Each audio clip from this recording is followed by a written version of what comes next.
Assalamu alaikum dear students.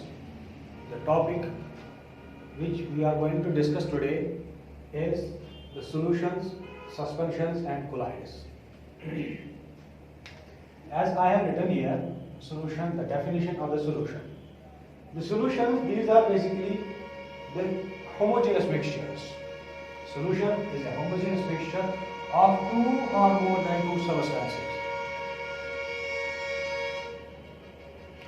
When two or more than two substances, they combine together but form a homogeneous mixture.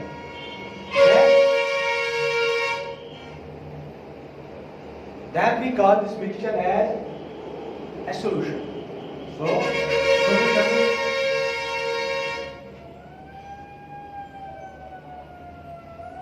So solutions, these are the homogeneous mixtures. And in a solution, there are certain properties of the solution.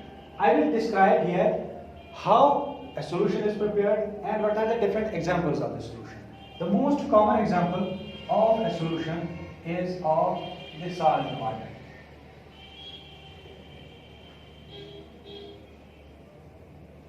Salt water. Salt water is a most common example of the true solutions. How salt water is formed? We see that when we dissolve the salt, which is in solid form, in water, which is liquid, after time, we see that the salt, it disappears. Where has the salt gone? The salt, it gets dissolved in liquid. Now, this becomes salt solution. So, this salt solution or salt water, it has two phases, two components. One is the solid component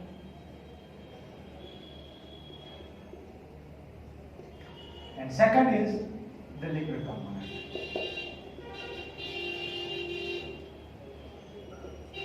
So salt water or salt solution, it has two components, solid component and the liquid component. Solid component, it consists of the salt and liquid component is water. Now, these two components, they combine together and they form a solution. So, this solution, it has two parts.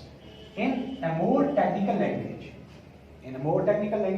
these two mediums, they have been called as dispersive phase and dispersion medium. Dispersive phase and dispersion medium. Dispersive phase, here the solid component, that is salt, it is the dispersive phase, and the liquid component, it is the dispersion medium. Now, the dispersive phase and dispersion medium, when they combine together, they form a solution. And in this solution, take the example of the salt water. The salt, it dissolves in another substance, that is water. Now this salt, it is also called as the solute. Salt is solute in salt solution. Salt is solute and this water, it is solvent. Solute and solvent. When this solute and solvent, they mix together, they form the solution. So solution, it has two parts, the solute and the solvent. But the solute, it is present in a solution. The solute is always present in the lesser amount and the solvent, it is present in the larger amount. I will define here what is solute, what is the definition of the solute and what is the solvent. Solute is the part or component of the solution which is present in lesser amount and which dissolves in the solvent. So solute is the part or component of the solution which dissolves in the solvent and it is present in the lesser amount, while as the solvent is the component of the solution which is present in larger amount and which dissolves this solute. So solvent is a substance which dissolves the solute and is present in lesser amount. So when these solute and the solvents they combine together, they form the solution. Now, the example I have given here, the salt water is a common example of solution. Another, sugar solution.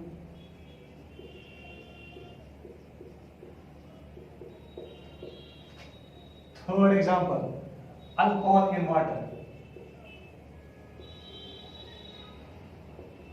Alcohol and water. This is another example of a solution. Another, seawater. It is another example. Acetic acid and acetone. Another example. So there are various examples present in our day-to-day lives which are of these solutions. Now, what are the properties of the solution? The solution, it shows certain properties. Firstly, the first property of the solutions is that it is a homogeneous mixture. Homogeneous. I have discussed already this homogeneity with you. Homogeneous mixture. When we say the solution is a homogeneous mixture, it means that the particles of the solute and the solvent, they are distributed evenly. They are distributed equally throughout this substance. So, it is homogeneous in nature because the particles of the solute and the solvent, they are distributed equally, they are distributed evenly throughout the substance. Number first. Number second is the size of the solute particle is less than 1 nanometer. The solute particle, the particle size of the solute. Solute is substance which dissolved in the solvent. So, the size of this particle, it is less than 1 nanometer. So, the size is very small. It cannot, as small that it cannot be seen with even the microscope. Not only the naked eye, but the particles of this solute, they cannot be even seen under microscope. So, their size is very small. Third one, solute particles cannot be seen. Solute particles present in this solution, they cannot be seen even under microscope or with naked eye. Why? Because their size is very small. Fourth one, the particles pass through the filter paper. When we pass this solution, a true solution, through a filter paper, the particles of the solute in this solution, they are so small that they can even pass through the filter paper. Why they pass through the filter paper? Because their size is very small. Number fifth property of solutions is that it is stable. Stable means when we keep this solution as such, the particles of the solute, they do not get separated. They do not separate from the solvent. So it is a stable substance. When we keep this solution as such, the components of the solution, they do not separate out. Sixth one, they do not scatter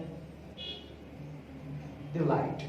That means when light is passed through the solution, the light is not scattered. It is not given out in random directions. Why? Only those substances, they scatter the light in which the particle size is larger. When there is the larger particle size of the solute, it can scatter the light. But here, the particle size of the solute is small, so it cannot scatter the light. So, this is your solution. Number second,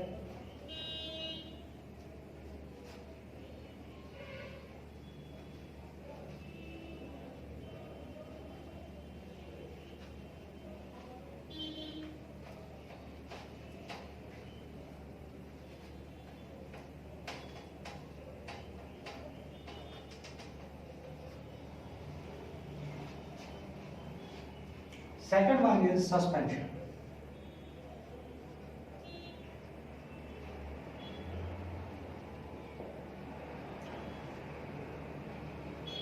Suspension is a heterogeneous mixture.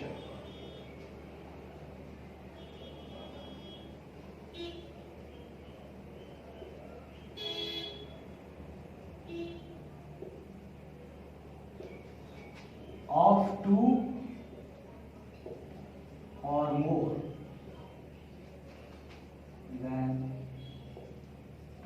substances. So the suspension, it is a heterogeneous mixture, unlike the solutions. Solutions are homogeneous. While like the suspensions, these are the heterogeneous mixtures of two or more than two substances. And in a suspension, the particles of the solute, they do not dissolve completely. While as in solutions, the particles of the solute, they dissolve completely. So we cannot see these particles. But in a suspension, the particles of the solute, they do not completely dissolve, but they remain suspended. They remain suspended throughout the solvent. So the name suspension. Suspension means that the particles of the solute, they remain suspended throughout the solvent or solution. The examples of the suspensions are chalk water,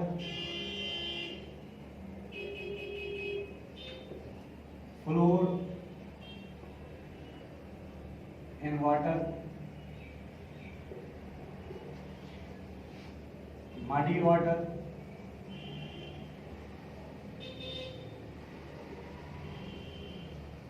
etc. These are some of the examples of the suspensions.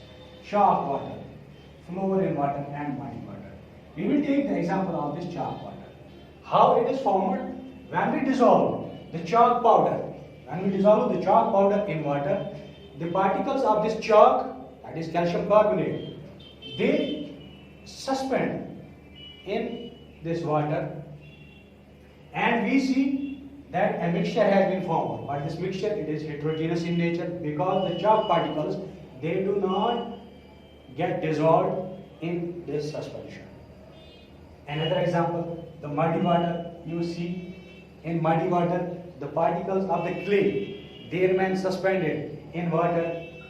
So here, the suspension, these examples of the suspension, they tell us that suspensions are the substances. These are the heterogeneous mixtures in which the particles of the solute, they remain suspended. Now the properties.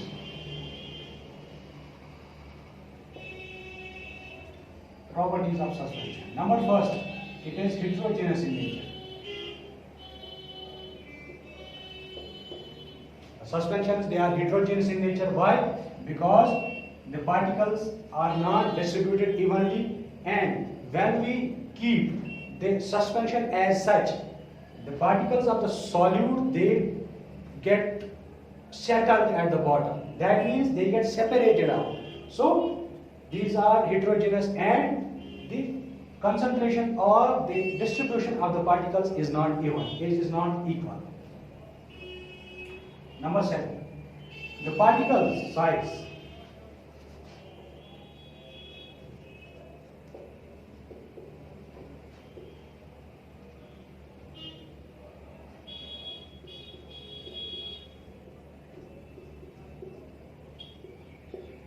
The size of the particles is more than 100 nanometer. So in this suspension, the size of the solute particles, it is larger. That is it is more than 100 nanometer. So we can see the particles of this suspension, solute particles of the suspension, because their size is very large. So third point is, we can see the particles even with naked eyes. These particles, solid particles, they can be seen with naked eyes. Fourth is, it is not stable.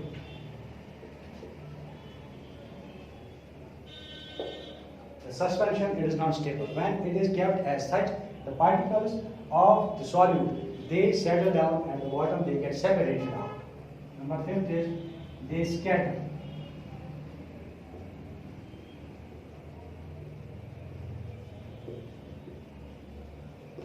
The beam of light. When we pass the light through these suspensions, the particles of the solute, they are bigger, so they scatter this light in random direction, and hence the path of the light becomes visible. The path of the light becomes visible through these suspensions. They scatter the beam of light. Scattering means they throw the light in random directions, and hence the path of the light becomes visible. So these are the properties of suspensions. Third one,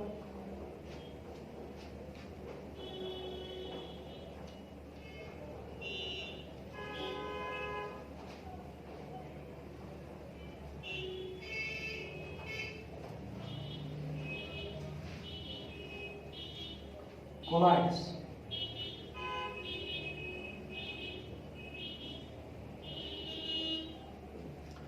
Colloid is also a heterogeneous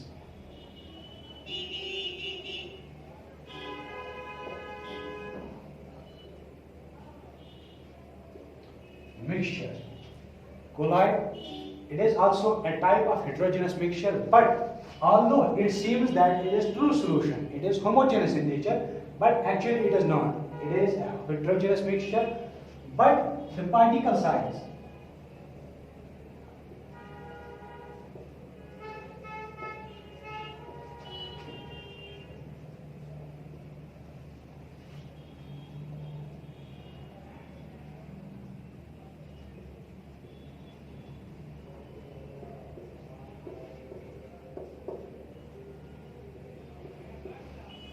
colloids are the homogeneous mixtures having the particle size in between solutions and suspension. That means in solutions the particle size is very small, less than 1 nanometer, and in the suspensions the particle size is larger than 100, and in the colloids the particle size is in between the solutions and suspensions, that is between 100 and 1 nanometer, 1 to 100 nanometer.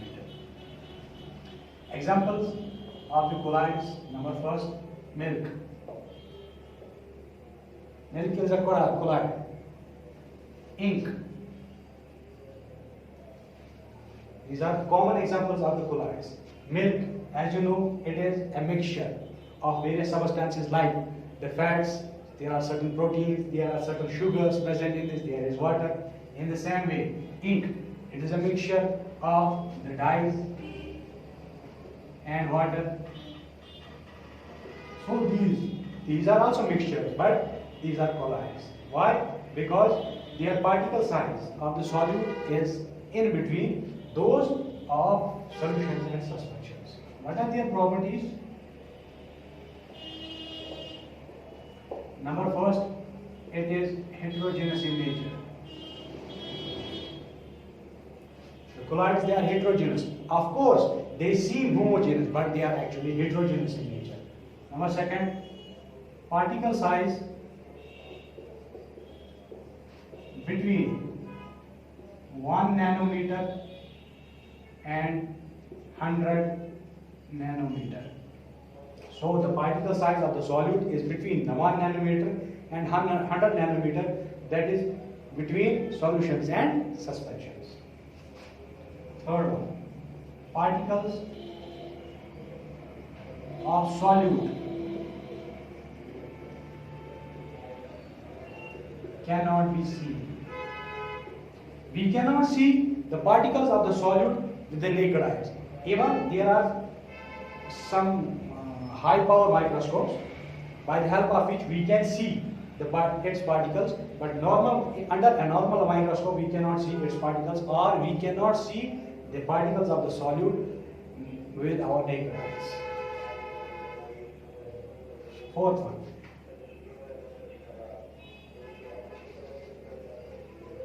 particles pass through filter.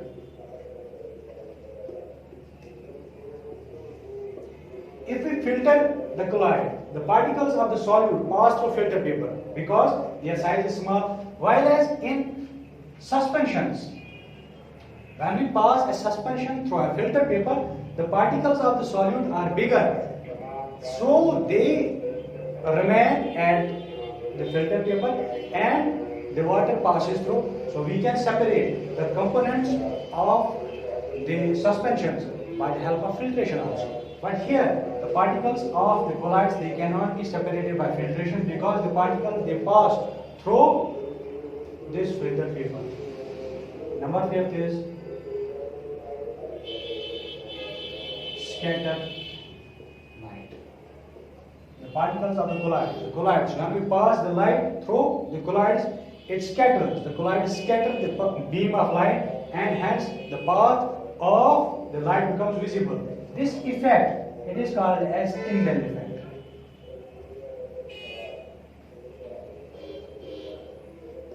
Tyndall effect. What is Tyndall effect? Tyndall effect is when we pass the light through the colloids and the suspensions. The particles of the colloids and suspensions, they are bigger than solutions. They scatter the light in random directions, and the path of the light becomes visible. This is called Tyndall effect. Why? Because Tyndall was the scientist who first saw this effect and explained it. After the name of the famous scientist, it was called as Tyndall effect. This is all for today. Have a nice day.